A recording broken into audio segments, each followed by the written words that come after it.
हरे कृष्ण।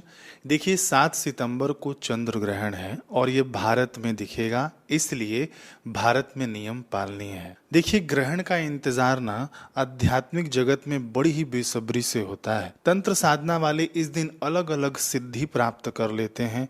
गृहस्थी साधक जो हैं अपने पुण्यों को खूब मल्टीप्लाई कर लेते हैं, अपने पुण्यों की अभिवृद्धि कर लेते हैं। इस वीडियो को ना आप पूरा देख लेना। मैं लगभग सभी शास्त्रों से मुख्य मुख्य शास्त्रों से मेहनत करके ये वीडियो बनाने वाला हूँ, और यदि आप ये एक वीडियो देख लेते हैं ना तो आप खूब अच्छे से चंद्र ग्रहण का लाभ ले पाएंगे। तो चलिए शुरू करते हैं शुरू से। देखिए 7 तारीख को ना पूर्णिमा है और इसी दिन से पंचक भी शुरू होने वाला है और इसी दिन से पितृ पक्ष भी शुरू होने वाला है। पूर्णिमा तिथि का श्राद्ध इसी दिन होने वाला है और देखिए ना कैसा संयोग बन रहा है कि इस दिन ग्रहण भी है, तो बहुत सारे योग एक साथ हैं।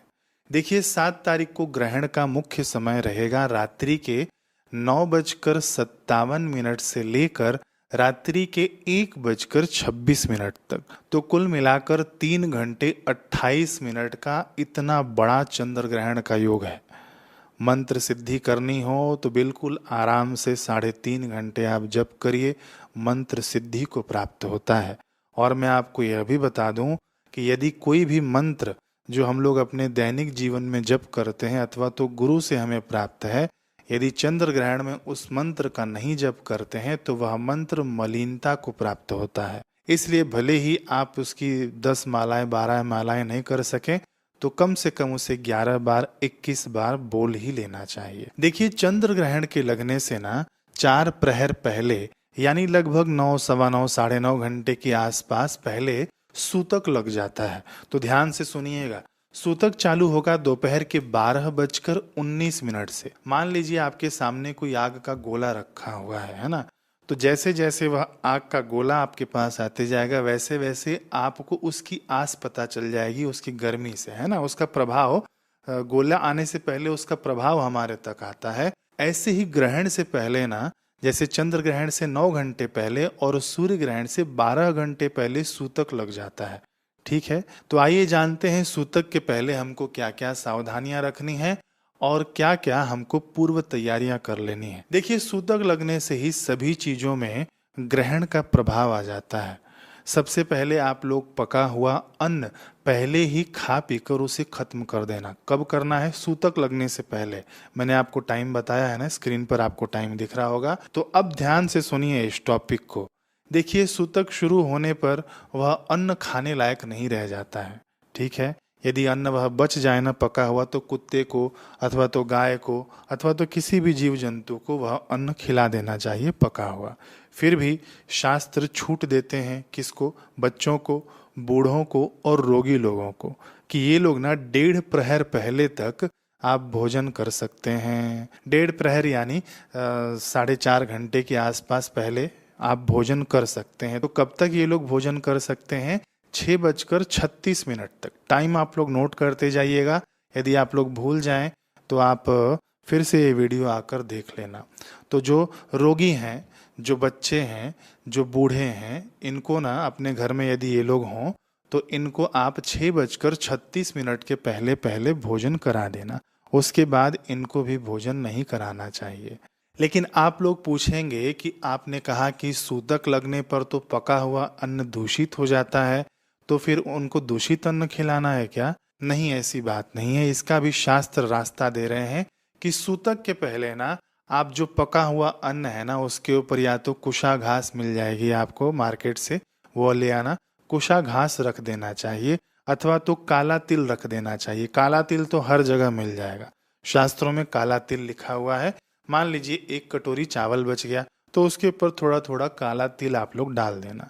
ठीक है, तो उस पके हुए अन्न में ना दोष नहीं आता है। लेकिन जो स्वस्थ लोग हैं उनको सूतक के अंदर नहीं खाना चाहिए, जो लोग अस्वस्थ हैं उनको खा लेना चाहिए। अब देखिए कहीं कहीं पर ना तुलसी पत्र भी रखने का विधान आता है।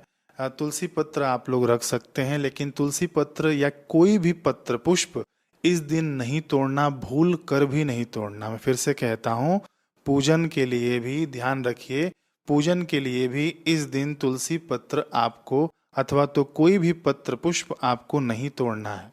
भले आप लोग पूर्णिमा के निमित्त आप पत्र पुष्प खरीद लेना मार्केट से, माली से, उसमें दोष नहीं होता है, आप वह यूज कर लेना, लेकिन तोड़ना नहीं।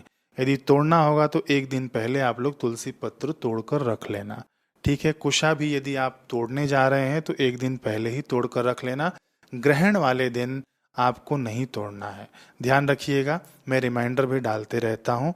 अब देखिए, बच्चों को, बूढ़ों को या रोगी को खिलाने के बाद भी कुछ अन्न बच जाता है ना, तो वह जीव जंतुओं को डाल देना चाहिए। अब देखिए, सूतक के पहले ना आप सभी अनाज में, खाने पीने के द्रव्य में काला तिल और कुशा जरूर डालकर रख देना। कुशा नहीं हो तो काला तिल डाल देना। कुशा हर जगह तो मिलेगी भी नहीं और काला तिल हर जगह मिल जाएगा, तो समस्त खाने में, चावल में, दाल में, जो भी आपके पास साधन सामग्री है खाने पीने वाली, सब में आप लोग डाल देना। अब देखिए, पैकेट बंद चीजें होती है ना, जिनको हमने खोला भी नहीं है और खोल भी नहीं सकते हैं, तो उनके अंदर भी डालना है क्या, तो उसके ऊपर आप लोग काला तिल रख देना, चलेगा, ठीक है। अंदर पैकेट में खोलना मत, यदि नहीं खोला हो तो। अब देखिए, पीने वाले पानी में भी ना आपको काला तिल या कुशा डालकर रखना है। ये जो भी पानी हम लोग यूज करेंगे, टंकी का पानी हो जो हम लोगों ने घर में स्टोर करके रखा है, अथवा तो पीने वाला पानी हमने जो स्टोर करके रखा हुआ है ना, उसके अंदर, सब के अंदर सूतक लगने से पहले डालना है। समझ गए आप लोग? यदि आप भूल जाएं तो फिर वह पानी आपको फेंकना पड़ेगा, वह पानी दूषित माना जाता है। सूतक लगने के पहले पहले यदि आप नहीं डालते हैं तो। अब दूसरा प्रश्न आता है कि क्या हम लोग सूतक में जल पी सकते हैं, लघु शंका जा सकते हैं, बाथरूम या वॉशरूम जा सकते हैं क्या?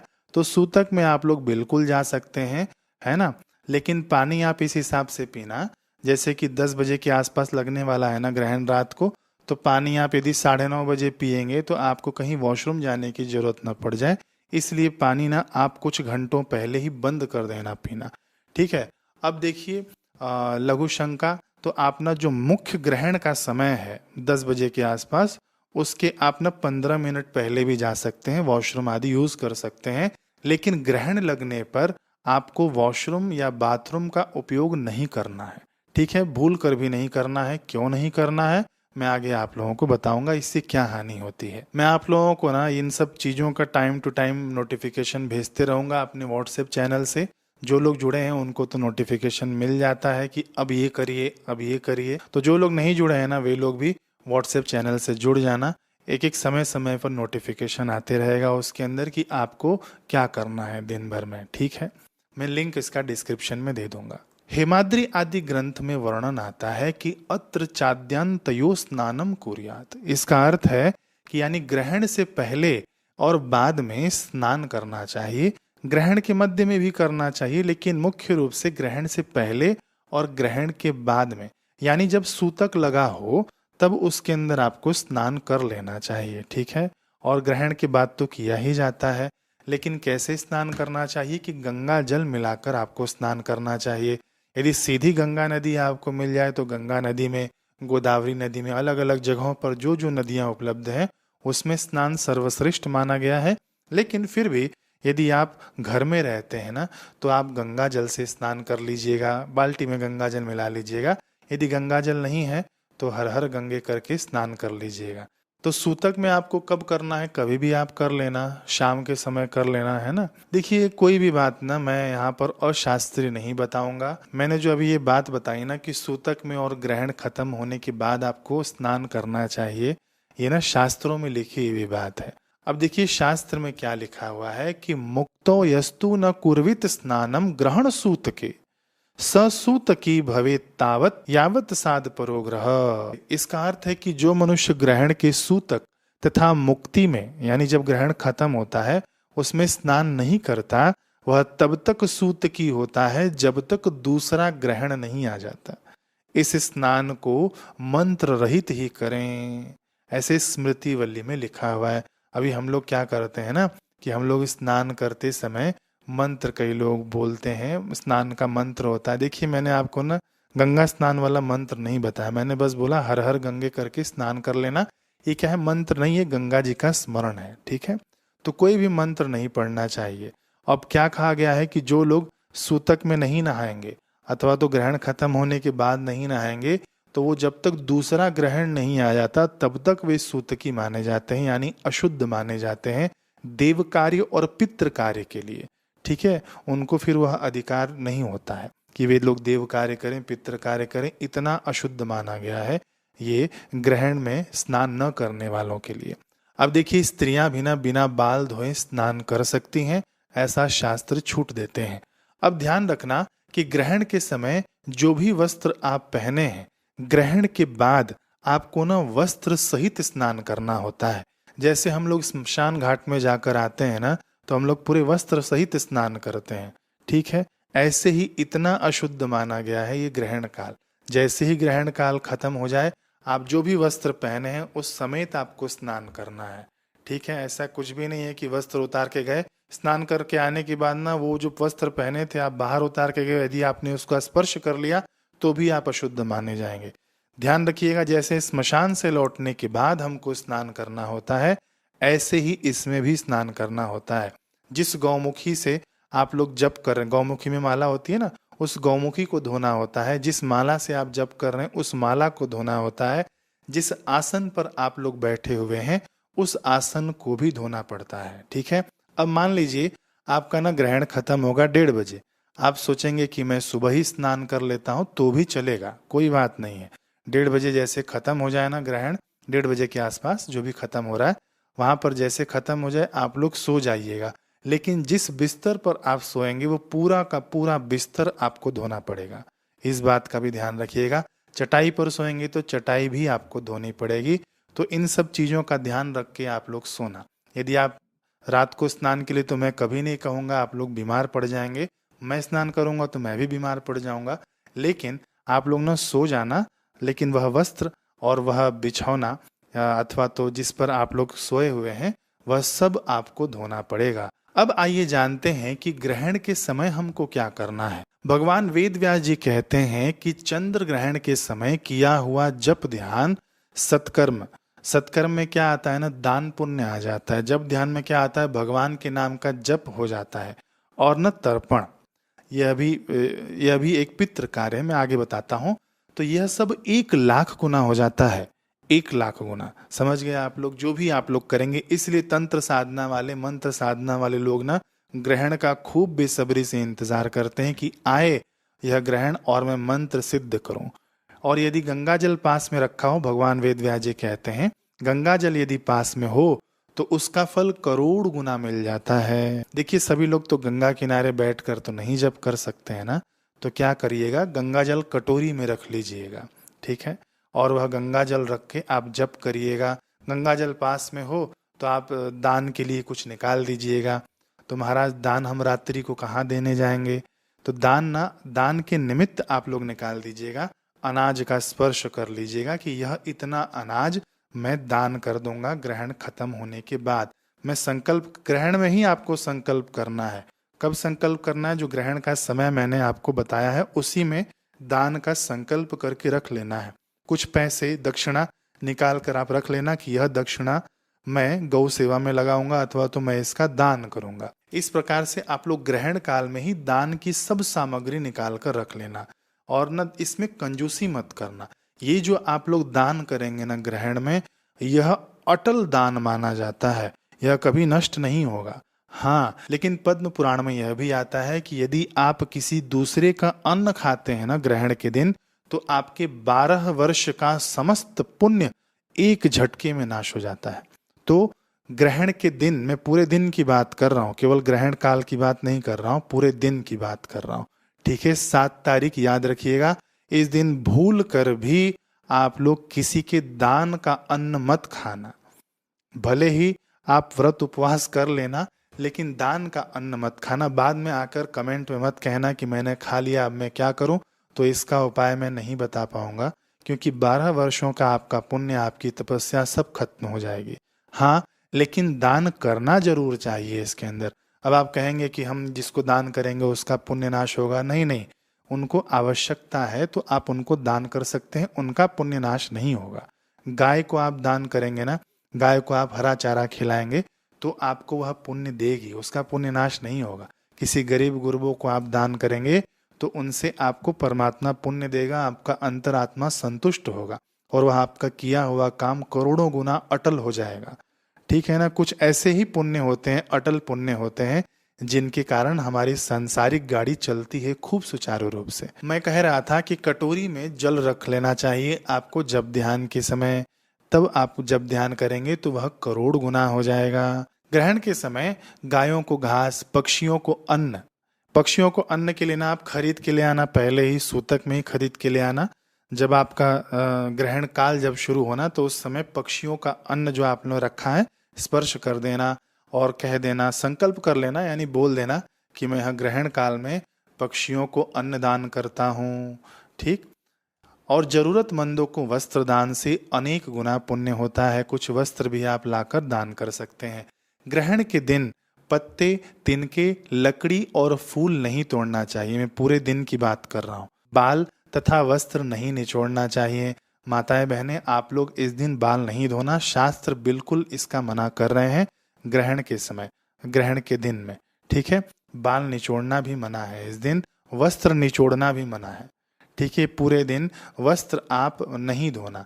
ग्रहण काल खत्म हो जाए उसके बाद ही आपको वस्त्र धोना चाहिए। ग्रहण के समय ताला खोलना, सोना, मलमूत्र का त्याग करना, मैथुन करना और भोजन करना, ये सब कार्य वर्जित है। खास करके जो गर्भवती माताएं बहन है ना, उनको लोहे का स्पर्श नहीं करना चाहिए इसके अंदर। गर्भवती माताओं बहनों के लिए तो बहुत सारे सावधानियां बताई गई हैं। समय मिलेगा तो मैं अलग से वीडियो बनाऊंगा। ठीक है, वैसे मैं अभी बता देता हूं कि उनको लोहे का सामान बिल्कुल भी नहीं छूना चाहिए। जो भी गर्भवती माताएं बहनें हैं, ध्यान से सुनिएगा। सब्जी आप मत काटिएगा, चाकू छूइएगा ही मत, कोई भी धारदार चीजें आपको नहीं छूनी है। आपको कुंडी भी नहीं बंद करना है, दरवाजे की कुंडी होती है ना, वो भी बंद और खोलना नहीं है। आपको ताला भी बंद करना, खोलना नहीं है। सुई तक आपको नहीं छूना है। ठीक है, इन सब चीजों से आप लोग बचिएगा, गर्भवती माताएं बहनें।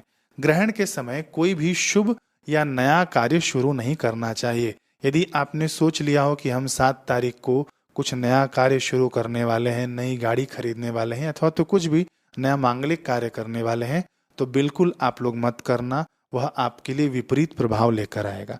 ग्रहण के समय सोने से व्यक्ति रोगी होता है। मान लीजिए ग्रहण शुरू हो गया 10 बजे, आप लोग सो रहे हैं 10 से 1:30 बजे के बीच में, तो व्यक्ति रोगी होता है। केवल शारीरिक रोग ही नहीं, भव रोग भी उसको लग जाता है। लघु शंका यानी टॉयलेट करने से दरिद्रता आती है, मल त्यागने से कीड़ा, स्त्री प्रसंग करने से सूअर और उबटन लगाने से व्यक्ति कोढ़ी होता है। तो इन सब चीजों का आप लोग ध्यान रखिएगा, नोट करते जाइए, नहीं तो ग्रहण से एक दिन पहले भी फिर से ये वीडियो सुन लीजिएगा आप लोग। अब देखिए, हमारे शास्त्र कहते हैं कि ग्रहण के दिन ना आप तीर्थों का स्मरण कर लेना, नदियों का स्मरण कर लेना। तो देखिए, मैं ये श्लोक दे रहा हूं, आप लोग इसका स्क्रीनशॉट लेकर रख लीजिए। अयोध्या, मथुरा, माया, काशी, कांची, अवंतिका, पुरी, द्वारवती चैव सप्तैता मोक्षदायिका, गंगे च यमुने चैव गोदावरी सरस्वती, नर्मदे सिंधु कावेरी जलेस्मिन् सन्निधिं कुरु। यदि आप ये श्लोक स्मरण नहीं कर सकते हैं और आपको याद नहीं आ रहा है, तो गंगा मैया, नर्मदा मैया, गोदावरी मैया, है ना, ऐसे आप स्मरण कर लेना। ये तो आसान है ना, केवल स्मरण करना है। तो इसका क्या फल होता है, यह भी हमारे शास्त्र कहते हैं। स्मृत्वा शतक्रतु फलम दृष्टवा। केवल ना इनका स्मरण करने मात्र से, तीर्थों का स्मरण करने मात्र से 100 यज्ञों का फल आपको मिल जाता है। देखिए, एक यज्ञ करने में व्यक्ति कितना मतलब कष्ट झेलता है। वैसे यदि आप केवल इन तीर्थों का, इन नदियों का स्मरण कर लेंगे ना, तो 100 यज्ञ फल मिलता है। ये कहाँ लिखा है? ये मार्कंडेय पुराण में लिखा हुआ है। सूर्य ग्रहण हो, चंद्र ग्रहण हो या उत्तरायण का समय हो, इसमें यदि आप तीर्थों का स्मरण मात्र कर लेते हैं तो 100 यज्ञों का फल मिलता है। देखिए, कहाँ कहाँ से शास्त्रों से लेकर आया हूँ। इस वीडियो को ना शेयर करिएगा जरूर। अब देखिए, स्मरण करने से 100 यज्ञों का फल मिलता है, लेकिन यदि हम लोग उनको देखते हैं, तीर्थों का दर्शन कर लेते हैं ना, तो समस्त पापों का नाश होता है। स्पर्श यानी आप गंगा जल का स्पर्श कर लें तो गोमेध यज्ञ का फल मिलता है, और गंगा जल पीने से सौत्रामणि यज्ञ का फल मिल जाता है और स्नान करने मात्र से अश्वमेध यज्ञ का मनुष्य को फल मिल जाता है।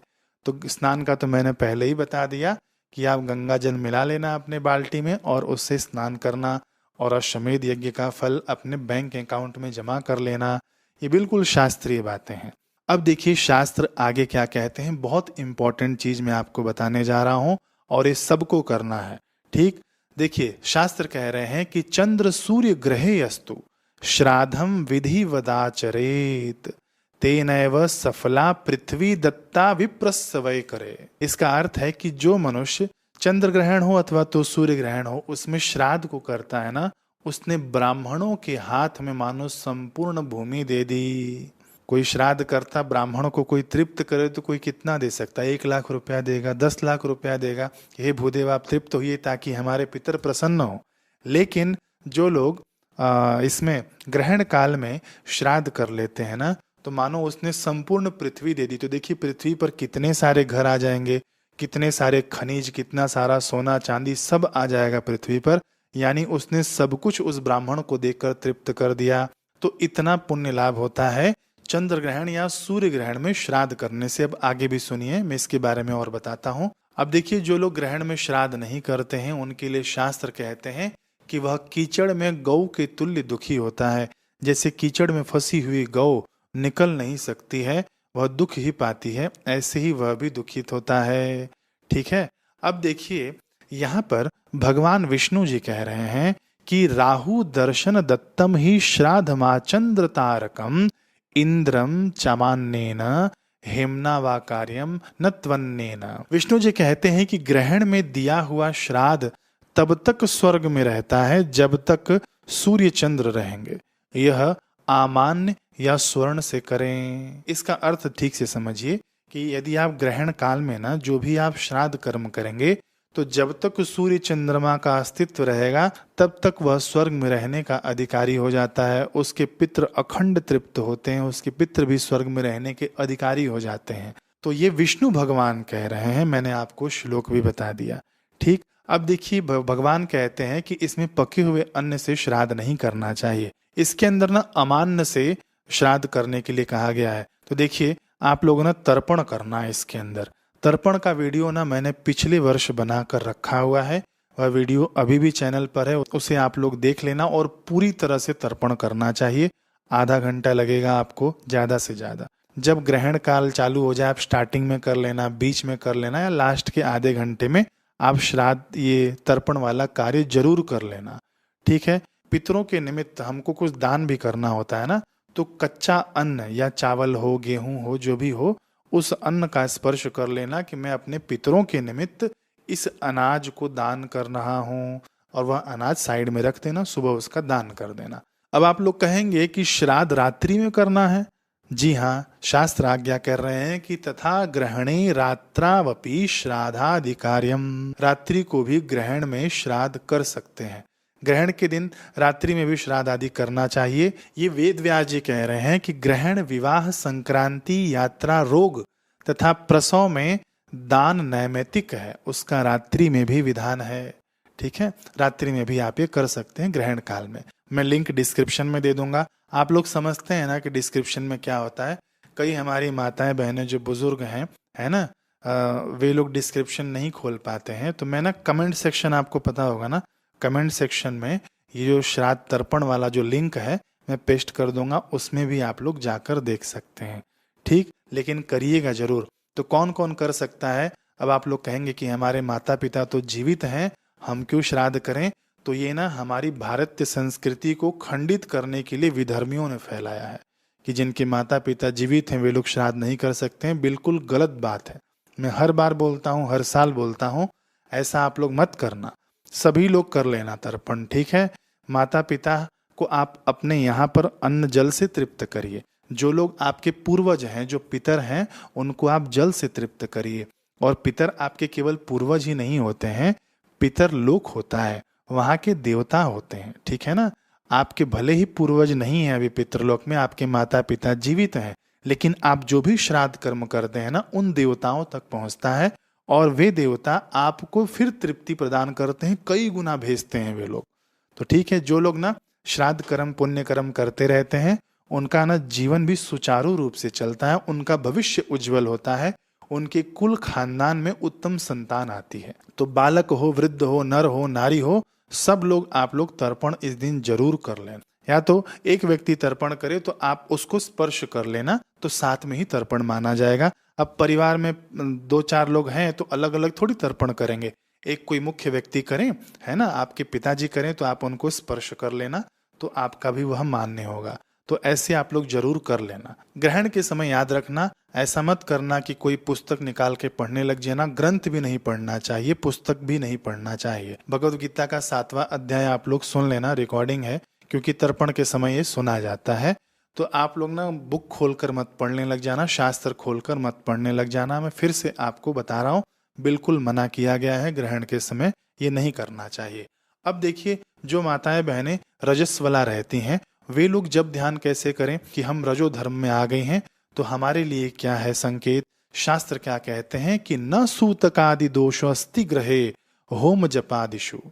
देखिए, इसका अर्थ समझिए, ये मैं शास्त्र से ही आपको बता रहा हूं कि यदि कोई स्त्री रजस्वला हो जाए ग्रहण काल के समय, तो वे लोग जप ध्यान कर सकती हैं, लेकिन उसके अंदर ना आप ओम मत लगाना। जैसे मान लीजिए कि आपका मंत्र है ओम नमः शिवाय, ठीक है, तो आप केवल नमः शिवाय नमः शिवाय नमः शिवाय ऐसे आप लोग जप कर सकती हैं। और आपके लिए शास्त्रों ने छूट दे रखी है कि आप ना यदि होम करना चाहें, हवन करना चाहें, तो भी आप लोग इस दिन कर सकती हैं। आप लोगों को इस दिन दोष नहीं लगेगा। आप लोग गंगा जी में स्नान नहीं कर सकती, ये शास्त्र मना है। जो लोग गंगा जी में डायरेक्ट स्नान करेंगे उनके लिए मैं बता रहा हूँ, आप लोग बाहर निकाल लेना जल और उससे आपको स्नान करना है। बाकी जो लोग घर में हैं वे लोग तो गंगा जल मिलाकर स्नान कर ही सकती हैं। अब देखिए, शास्त्रों में ना ग्रहण काल के समय गंगा जी में स्नान की खूब महिमा बताई गई है, बहुत सारे श्लोक मिलते हैं, है ना। और समुद्र में तो उससे भी ज्यादा महिमा बताई गई है कि समुद्र में स्नान करने से उससे भी अधिक महिमा है।